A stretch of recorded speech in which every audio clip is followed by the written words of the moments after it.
શું ગરમ પાણી રોજ પીવાથી, કોગળા કરવાથી અને નાશ લેવાથી બધા રોગ મટી જાય છે અને કાયમ માટે સ્વસ્થ રહેવાય છે?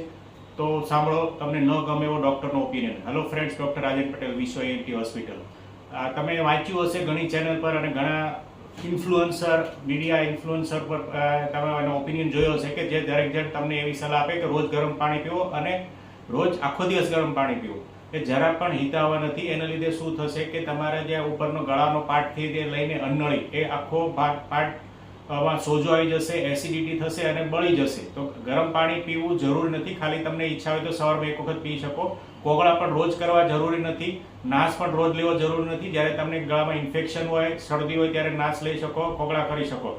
અને પાણી તો નોર્મલ જ પીવું જોઈએ, નોર્મલ ટેમ્પરેચર, બરાબર છે. અંદર ગયા પછી પાણી આપણું બોડી એને નોર્મલ ટેમ્પરેચરમાં કન્વર્ટ કરી રાખે છે. જો તમને વિડીયો ગમ્યો હોય તો શેર કરો, લાઇક કરો, મારી ચેનલને સબસ્ક્રાઇબ કરો અને બીજાને ફોરવર્ડ કરો. Thank you.